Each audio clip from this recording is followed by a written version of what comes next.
Y ahora una pregunta para todos. Acá se va a descubrir la edad de muchos, pero es importante hacerla. ¿Cuántos de ustedes, el 5 de enero ponían los zapatos? Bien alta la mano, que...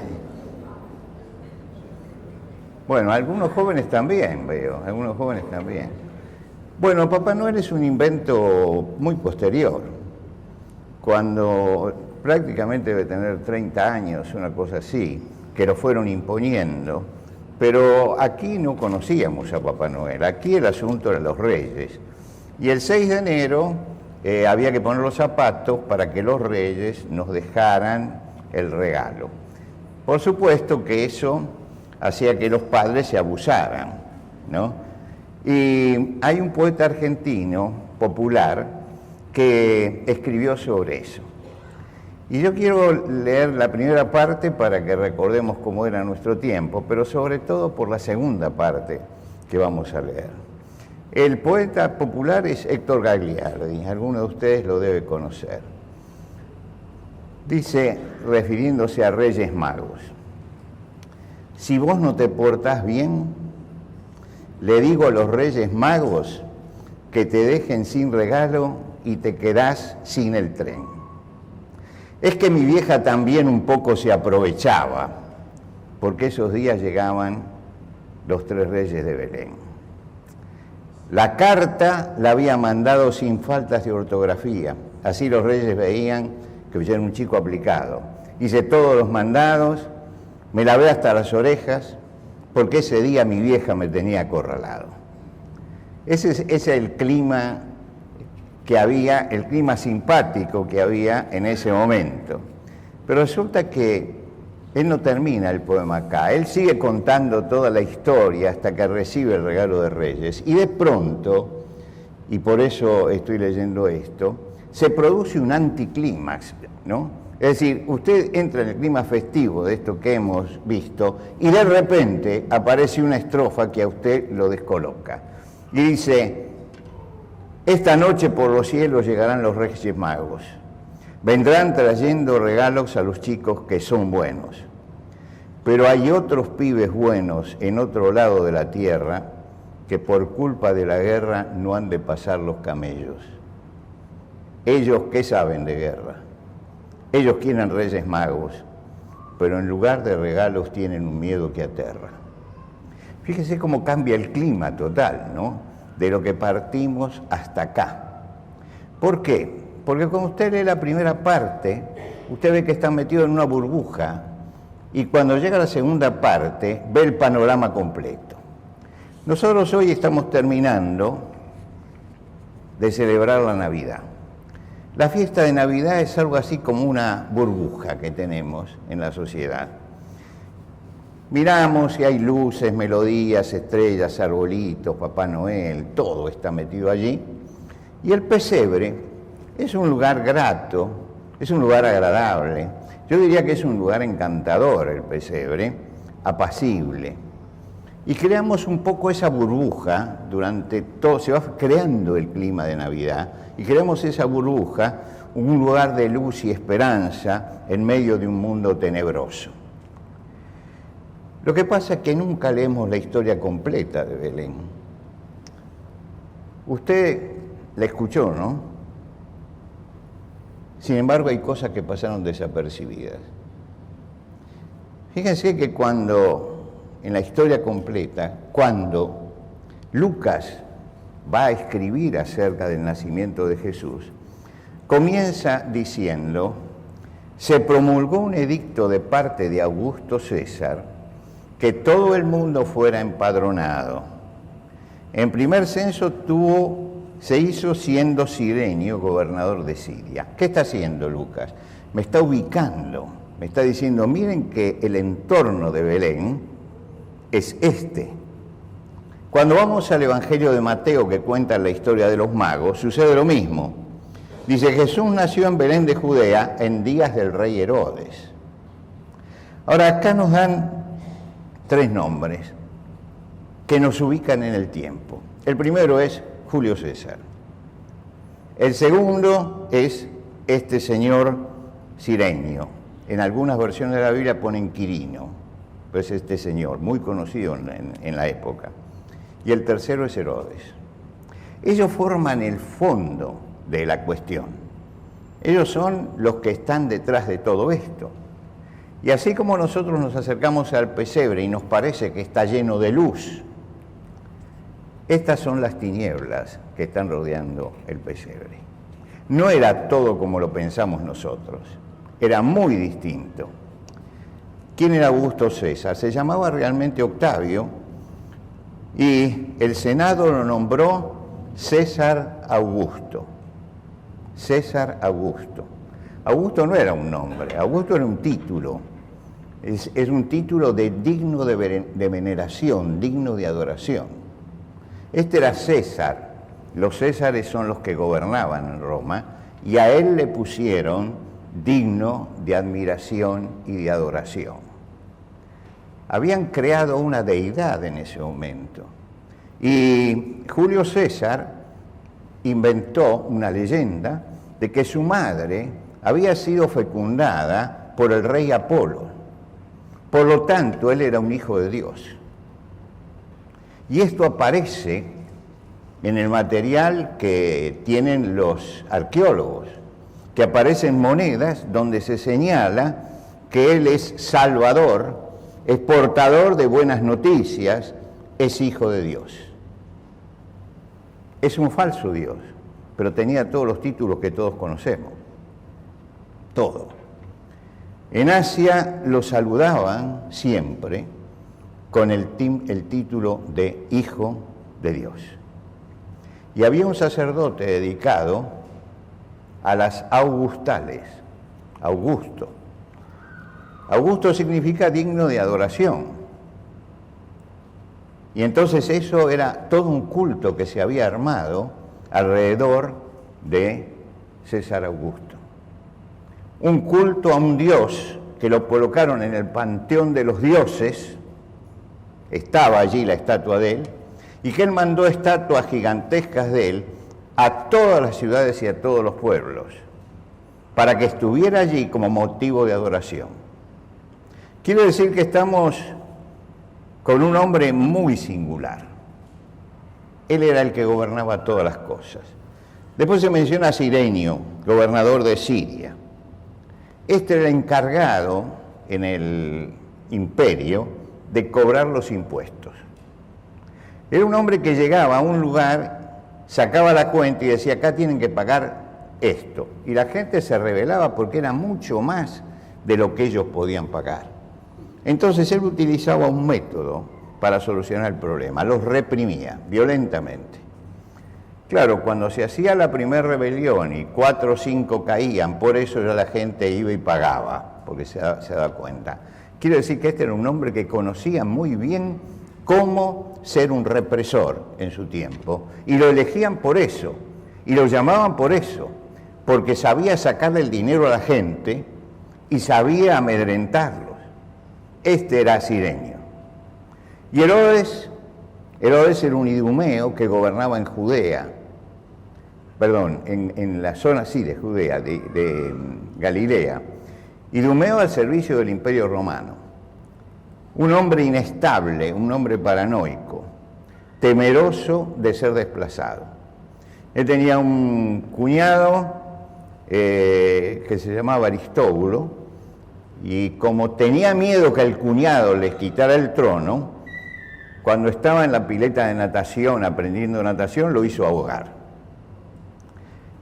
A su suegra, Alejandra, la mató. Yo sé que muchos yernos hoy dirán decir, tenía razón, ¿no? No, pero no es así, ¿eh? La mató. A su esposa Mariane, que le había dado 2 hijos, también la mató. A los 2 hijos que tuvo con ella, que podían ser sus sucesores, también los mató. Y a un hijo suyo, al margen de Mariana, se llamaba Antípater, creyendo que era un hombre que quería destronarlo, también lo mató. Ahora, Esto explica también algo de la Biblia, por qué la historia de los magos, que cuando fueron y preguntaron ¿dónde está el rey de los judíos que ha nacido? Él inmediatamente lo llamó, dice, ¿dónde está? Llámenme y me avisan. Porque esa era la costumbre de él. Cuando aparecía alguien que podía ocupar su lugar, lo liquidaba. Fíjense, cuando Jesús nace en Belén, hay un falso Dios, César Augusto, que está imponiendo esa religión, que es una religión cívica, para sostener el imperio. Hay un represor sirenio que estaba presionando sobre todo. Los que fueron allí a Belén no fueron por voluntad propia, porque querían hacer un viaje, fueron porque había una orden para que fueran allí y nadie podía negarse a eso. Quiero decir que cuando usted llegaba a Belén no se encontraba con un clima de fiesta. Nadie cantaba Noche de Paz ahí, Todos tenían una bronca tremenda por lo que estaba pasando. Pero tuvieron que estar en ese lugar. Y por otro lado, un asesino como Herodes.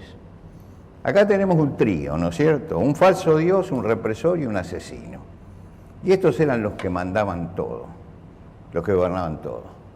Cuando usted mira el pesebre, tiene que pensar que esto es lo que estaba alrededor, que esto es lo que hay que tener también en cuenta. Eran tiempos tenebrosos, muy tenebrosos. La historia del Evangelio comienza con dos nacimientos, Juan el Bautista y después Jesús. A Juan el Bautista Herodes le cortó la cabeza y Jesús fue crucificado. Esos eran los tiempos que se vivían.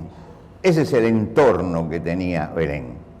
El pesebre de Belén no tenía muchas luces, tenía sombras de muerte, tenía gemidos de angustia de la gente en aquel lugar.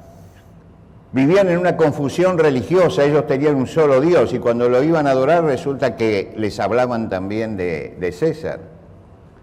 Había una violencia irracional contra aquel que discutía algo de lo que el imperio decía. La idea general del pueblo sometido era: Dios se ha olvidado de nosotros.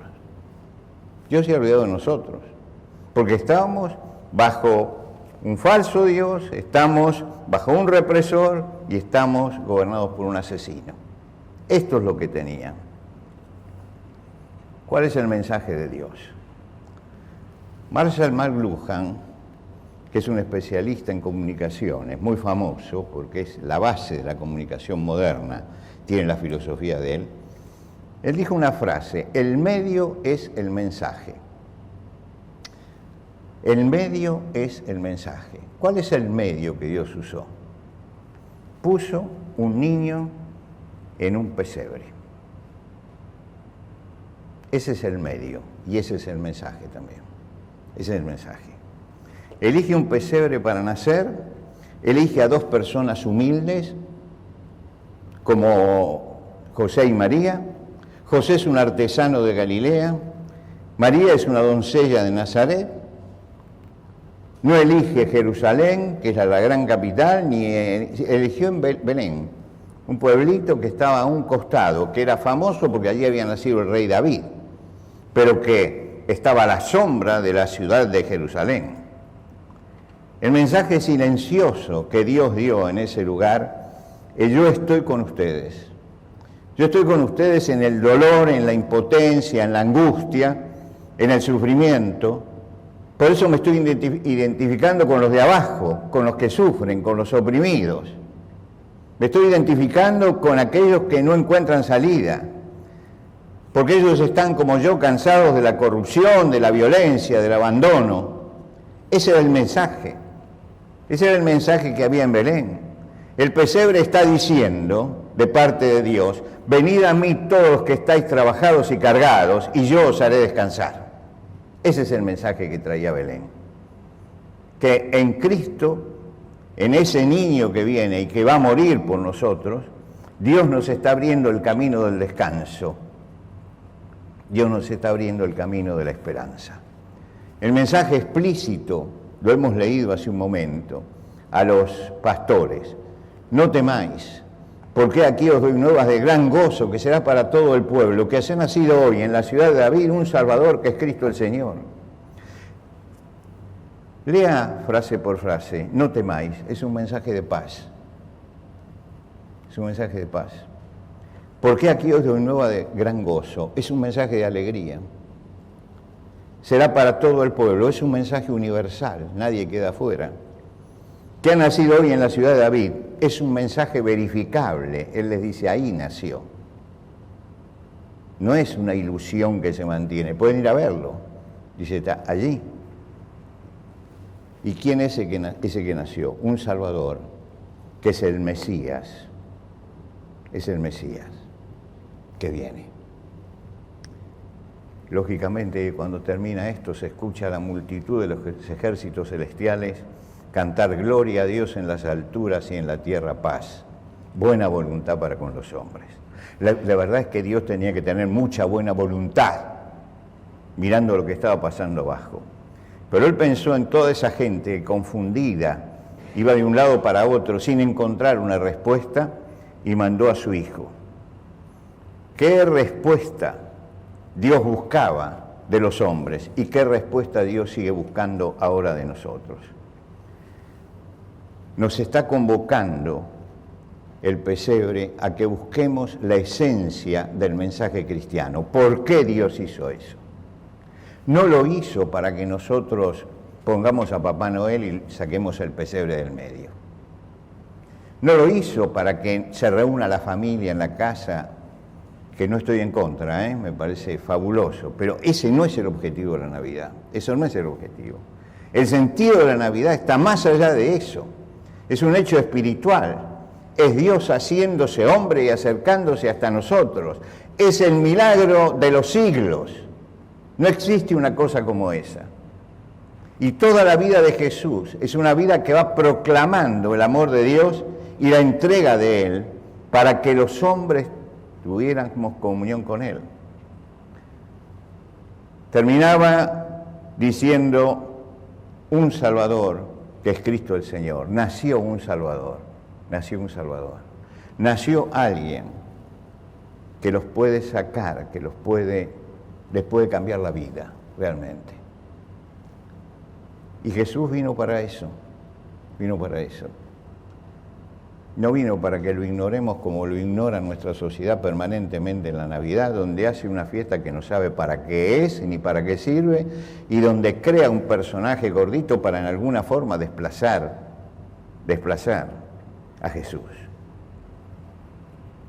En el año 1935 aparece el personaje de Papá Noel vestido de rojo. ¿Por qué? Porque lo auspiciaba Coca-Cola.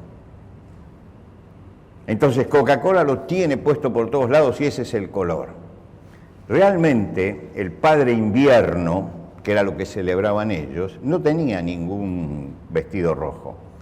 Entonces le pusieron, lo que tiene él es un pijama, es una vestimenta para irse a dormir. Y lo hicieron para que pudieran hacerlo todo rojo, y tuviéramos eso. Y hoy el rojo es el color de la Navidad. ¿Se dio cuenta? La gente dice, no hay que llevar algo rojo. No, hay que llevar el corazón abierto, que es distinto, para entender qué significa ese mensaje.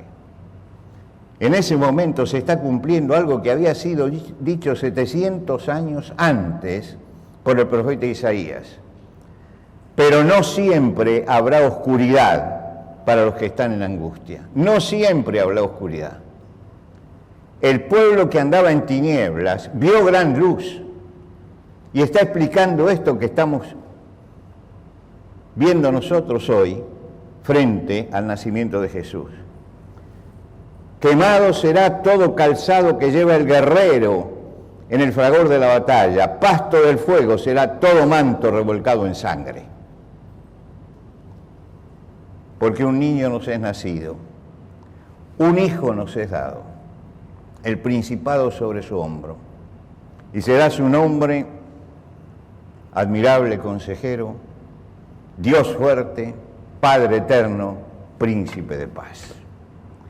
Este es el gran don de Dios para nosotros.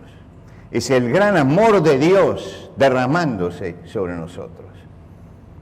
Es el gran amor de Dios diciendo, no habrá siempre oscuridad, no habrá siempre angustia.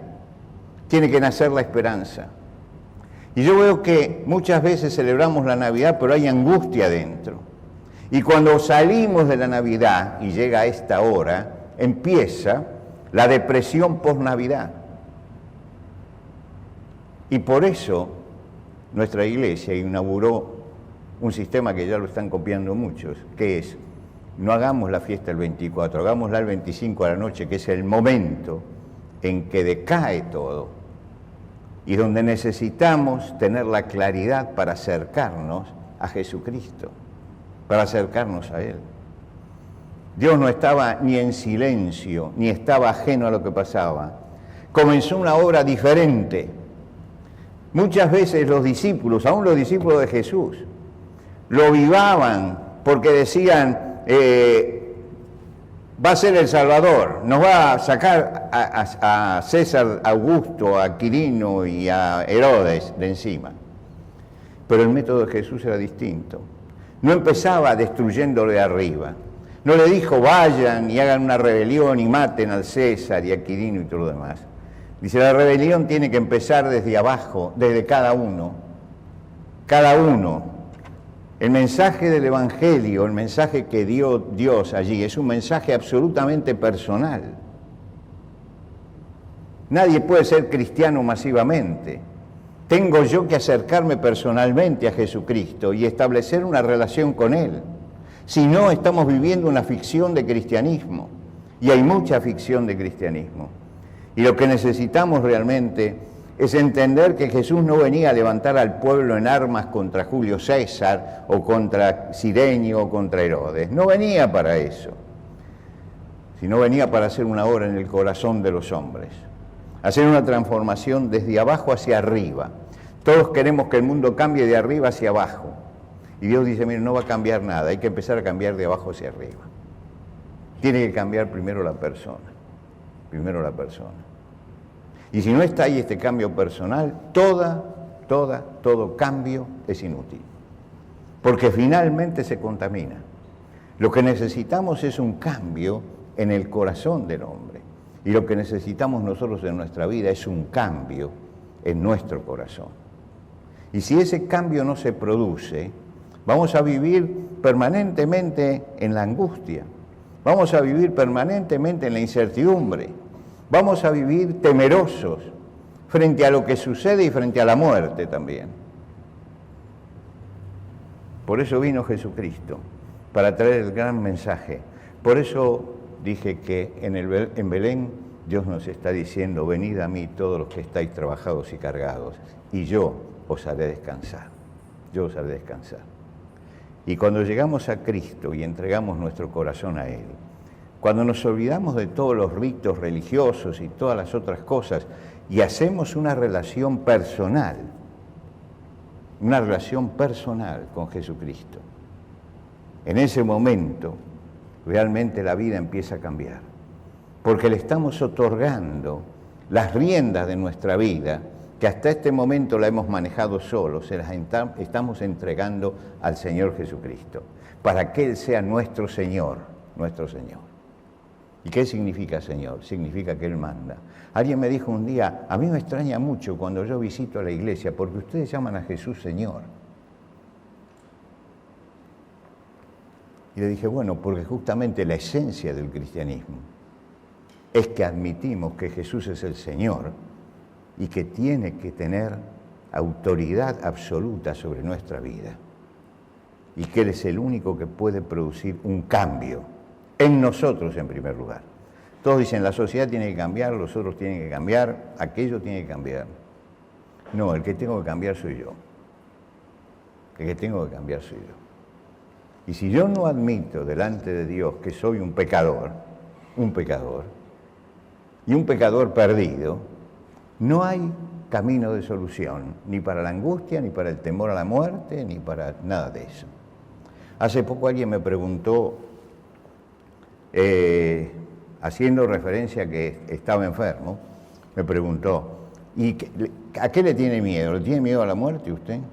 Le dije, no, es lo mejor que me puede pasar porque salgo de acá. Pero si Dios quiere que uno se quede, es porque todavía tiene algo que hacer. Así que acá el que manda es Dios, no yo. No yo. Ahora, ¿y no le tiene miedo a nada? No, le tengo miedo al sufrimiento. Eso sí. Pero la muerte es llegar, abrir una puerta y encontrarse con el Padre. Encontrarse allí. Es la gloria de la esperanza cristiana. La gloria de la esperanza cristiana. Uno de los tangos que escribí, tengo allí algunos tangos, dice en esa zona, no me acuerdo el nombre, que se repite permanentemente, ¿no? Dice: mi último viaje saldrá de Buenos Aires. Me iré sin equipaje, pensando en una cruz. Los ángeles me esperan, cantando un viejo tango, y en una esquina eterna lo encontraré a Jesús. Eso es lo que buscamos y esa es la esperanza que tenemos. Si usted no tiene esa esperanza, si usted todavía tiene temor a la muerte, a lo que puede pasar, abra esta noche su corazón a Jesucristo. No hay nada mejor que hacerlo en la Navidad, porque hace que esta Navidad sea inolvidable. Usted tiene muchas Navidades y todas dejaron algo, pero son olvidadas. De esta le estoy seguro que no se va a olvidar jamás, porque habrá abierto su corazón a Jesucristo para empezar una nueva vida con Él. Y por eso quisiera que esta noche, al terminar este encuentro, pudiéramos terminar orando a Dios. Pero no en la oración que voy a hacer yo, sino en la oración que cada uno tiene que hacer. Y por supuesto que no le voy a pedir que ore públicamente. Le voy a pedir que en el silencio de su corazón usted ore a Dios, porque no necesitamos voz audible para orar. Cuando abrimos el corazón delante de Dios, no necesitamos hablarlo, es lo que hay dentro nuestro pensamiento. Y allí oremos a Dios diciendo: Señor, que esta Navidad sea inolvidable para mí, que no sea una Navidad más, que pueda realmente encontrarme con Jesucristo y hacer que ese Cristo que nació en Belén nazca esta noche en mi corazón y nazca en mi vida. Y entonces sí, va a tener una feliz Navidad. Porque la feliz Navidad surge cuando Cristo está presente, no en la historia ni en el pesebre, sino está presente en mi corazón.